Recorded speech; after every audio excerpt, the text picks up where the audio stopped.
CJ, kausapin mo na silang tatlo. Go!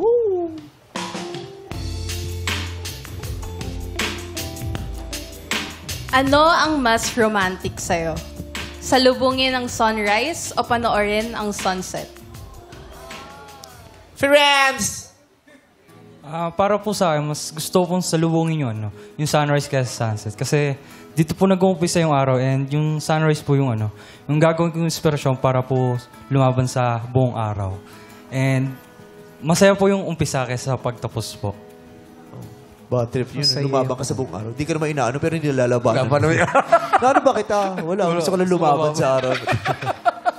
Sunrise. Bench, number 2. Para sa akin po, sunset po. Panoorin ng sunset. Kasi yung vibe niya, nakaka-relax, nakaka-calm. So, it makes us vulnerable. So, we could spend quality time with each other and I can listen to her rants and problems and pain po. Vulnerable. Oo. Ano kaiba niyan sa vulcanize? Baka pinsa. Tari ng vulnerable. Depende sa butas. Ganda. Ganda. Talks. Para sa akin po, sunrise din po.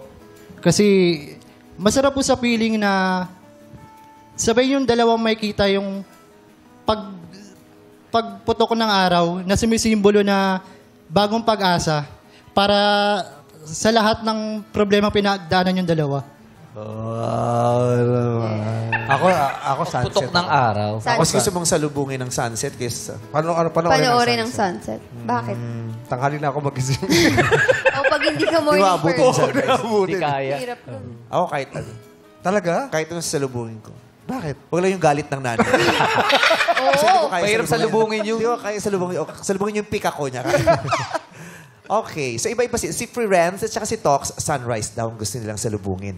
Samantalang Bench naman, gusto niya nang masaksihan ng sunset. Sinong bibigyan mo ng green flag? Bibigyan ko po ng green flag si Bench. Si Bench, yung sunset. Sunset. Why? I'm a sunset person kasi naniniwala din po ako na sunset is the end of a new beginning. The end of a new beginning. Okay, maraming salamat. Congrats sa iyo, Bench. Aprobado ba yung kay Zach? Yes. Yes! Very good. Question number 2, please. Anong effort ang ginawa mo na nasayang lang? Anong effort ang ginawa mo na nasayang lang? Talks. Yung naiya. Ilang beses nang ginawa yan, pero bakit parang sayang pa rin yung effort? Airport yun, hindi effort. Airport. Sa tingin ko po yung mga pinaranas kong maganda sa kanya na hindi niya na-appreciate. Ano yun? Yung, kumbaga, ginawa mo lahat, pero hindi pa sapat para sa kanya. Kaya, anong effort yung feeling mo na sayang? Specific effort. Ano po, yung... That time kasi, break po kami, tapos yung mama niya po, tapos siya na hospital. Tapos ako po yung nag-asikaso ng papeles o ng lahat sa kanila. Tapos hindi niya na-appreciate yung bagay na yun na dapat hindi na ako yung gumagawa kasi break na kami. Hindi kayo nagkabalikan. Hindi. Hindi niya na-appreciate. Parang dati ako din yung tatay nung jowa ko. Nagkasakit malala. Tapos pinakremate ko, tapos hindi niya na-appreciate. Bakit kasi na-appreciate? Buhay pa. May sakit lang eh. Buhay pa pala. Sabi niya, In-advance mo siya eh. sabi niya kasi. Hindi talaga ma-appreciate eh. Okay. So, si Firenz naman, number 1. Para po sa akin yung after ko po ibigay lahat ng effort, time, lahat-lahat po. Specific effort. Siguro pagpunta-punta ko po sa kanila. Pagdala-dala ng pagkain. Hindi ko naman po inaano yun, like iniisip. Pero ayun po, after po nun, malalaman kalagitnaan or pagdating po sa dulo, may kausap lang po siyang iba. Ganun. Oh. Or interesado pa po siya sa iba. Okay. Feeling mo na sayang lang yung effort na yun. Yes po. Number 2. Yung effort po na nasayang is yung sacrifice. I-sacrifice ko po yung sleep ko po just to make time with her po. Dahil call center ba siya? Di po. I'm a working student po. So, sa sobrang busy ko po, I still make time para lang po makasama siya. Ipapahinga mo na lang. Opo, ibig na pahinga. Pupunta mo pa sa kanya. Opo. Tapos nasayang lang. Si Jay? For this one, I'm giving my green flag to number 3. Si Tox. Yung unang-unang nagsalita. O yung huling-huling nagsalita. Yung huli po nagsalita. Si number 3 kasi unang nagsalita. Okay po. Yung una po nagsalita po. Yung unang-una. Ay, yung last. Sorry, last. Yung kasasalita lang. Apo. Yung... Time. Yung time. Okay.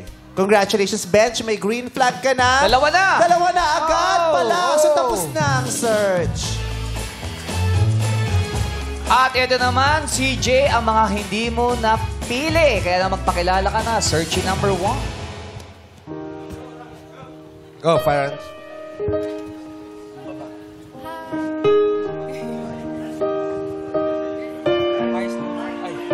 Ayos naman yung dalawang kasama. So, good luck. Thank you. Thank you, ikaw rin. Thank you, friends. Ngayon naman, CJ, eto pa ang isang searchy na hindi mo napili. Magpakilala ka na. Tox.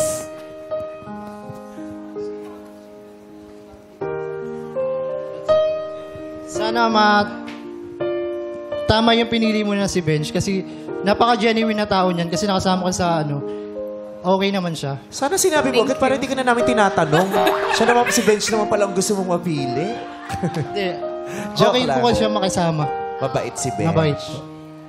Thank you very much, Tox. Ganda nga ng buhok nito, oh.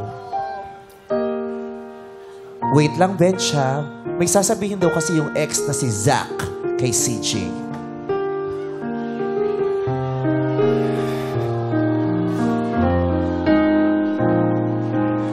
CJ, sorry sa nasayang na hindi ko na-effortan sa'yo this past few years. Sana may makahanap ka na mas better sa akin na kaya i-reciprocate yung na ma-reciprocate yung pagmamahal mo na binigay mo sa akin na hindi ko nagawa. Ayun lang.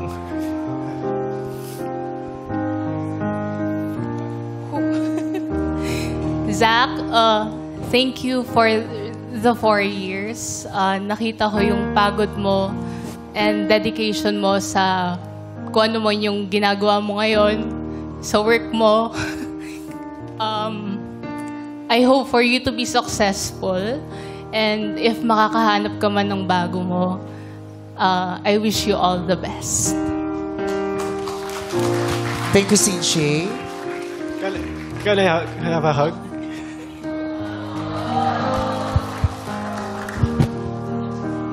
Zach, may gusto kang sabihin kay Bench? Bench. Ay, sorry. Bench, pre. Nakita ko sa'yo lahat. Nasa sa'yo lahat ng pagkukulang ko. So, magawa mo lang na ma-reciprocate mo lang yung pagmamahal ni CJ sa'yo ng doble. Makukuha mo na yung pagmamahal niya. At saka, kung makuha mo man siya, ikaw yung pinakaswerteng lalaki na makakasama siya. Thank you, Zach. Bench, tabihan mo na si CJ.